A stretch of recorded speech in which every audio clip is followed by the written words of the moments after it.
सभी विषयों में हमारा मार्गदर्शन करते हैं जाने माने असाध्य रोग निवारक गायत्री सिद्ध पंडित श्री लक्ष्मण दास रतन भारद्वाज जी। आइए सबसे पहले गुरु जी का स्वागत करते हैं और कार्यक्रम की शुरुआत करते हैं। गुरु जी नमस्कार। ये कार्यक्रम दर्शकों आप सभी के लिए है। हम चाहते हैं कि आप इस कार्यक्रम का हिस्सा बने। यदि आपके साथ किसी भी तरह का कोई रोग है, कोई भी शारीरिक कष्ट है, इस कार्यक्रम में आप सीधे जुड़ सकते हैं। फोन उठाएं, हमें कॉल करें या आप हमें व्हाट्सएप के जरिए अपना संदेश भेज सकते हैं। व्हाट्सएप मैसेज में लिखें अपना नाम, उम्र, कहां से बात कर रहे हैं और पूरा सवाल, ताकि आपका सवाल लिया जा सके, आपको मार्गदर्शन प्राप्त हो सके। तो आगे बढ़ते हैं और शुरू करते हैं आज के एक मुख्य विषय पर चर्चा।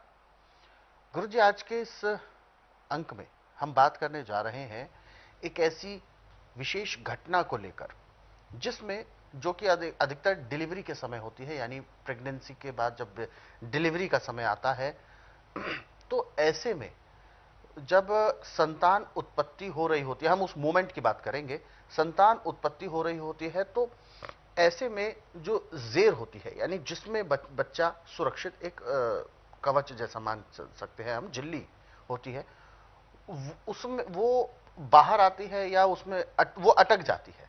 तो ऐसे में बच्चे की डिलीवरी होना काफी मुश्किल हो जाता है और वो क्रिटिकल कंडीशन बन जाती है डॉक्टर्स के लिए भी, हर किसी के लिए।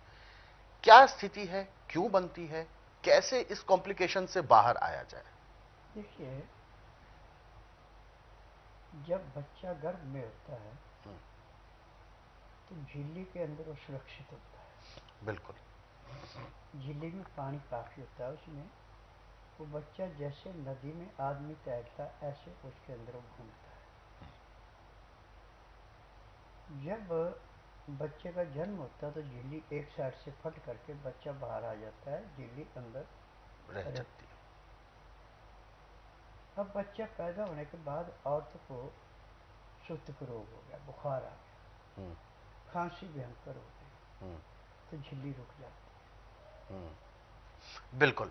तो दर्शकों, ये जो चीजें हैं, इसके लिए आप सभी को मानना होगा कि कहीं ना कहीं कोई ना कोई तो ऐसी लापरवाही है, कोई ना कोई ऐसा लूप होल है जिसकी वजह से ये समस्याएं होती हैं।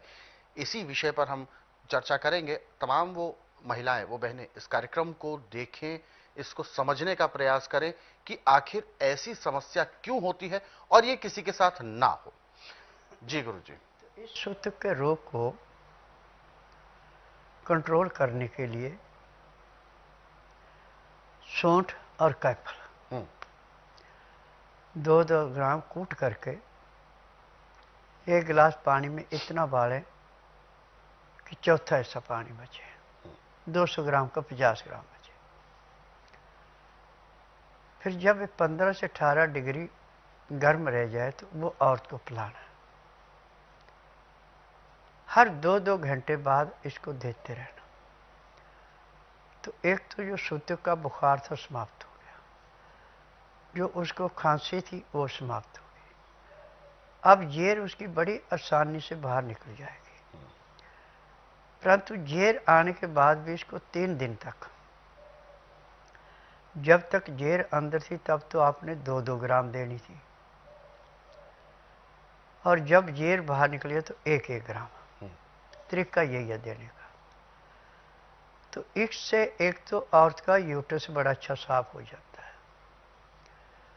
और उसके खून में बच्चा पैदा होने के बाद जो इन्फेक्शन थे सारे समाप्त होते हैं। कैफल की छाल और सौंठ, ये दोनों औरत के लिए एक किस्म का अमर सुहाग है।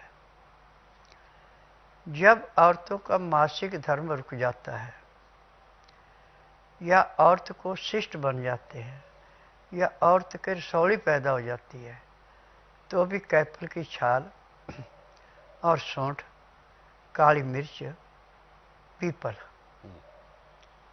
ये 4 चीज़ें दी जाती हैं और ये दिन में 5 से 6 बार पिलानी पड़ती हैं। फिर जब उसको मासिक धर्म आता है तो फिर ऐसा आता है, जो दर्द दे के आता था, भयंकर दर्द होता है, दर्द तो खत्म हो जाता है। जैसे बाथरूम आता है ऐसे दर्द आता है। ये नहीं कि मासिक धर्म 24 घंटे चलता रहता, इसके टाइम होते हैं। अभी आपको मासिक धर्म का ब्लड निकला, 2-3-4 घंटे बंद रहा, फिर उसके बाद फिर निकला। ऐसे 24 घंटे में 6 से 7 बार ब्लड की ब्लीडिंग होती है। और जो स्वस्थ औरत होती है जिसको किसी किस्म का रोग नहीं, उसका 3 दिन ही मासिक धर्म होता है। जिसके अंदर थोड़ी बहुत गड़बड़ है उसका 5 दिन होता है। और जिनका 5 दिन से ज़्यादा चलता है उनको अंदर यूट्रस में और ट्यूबों में नुक्स होता है। तो उसको ठीक करने के लिए भी कैपल की छाल, सौंठ, काली मिर्च और पीपल ये अमृत का काम करती है। जब इन चीज़ों को काढ़ा बना के दिया जाए तो औरत के जितने भी अंदर के रोग हैं सारे समाप्त हो जाते हैं। मेडिकल साइंस में तो रसौली बन जाए तो यूट्रस निकाल के फेंक देते हैं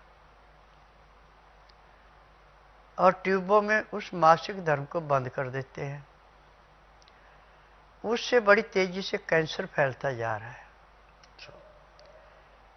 ये कैंसर ऐसी नामराद बीमारी है जिसका इलाज पूरे संसार के अंदर नहीं है।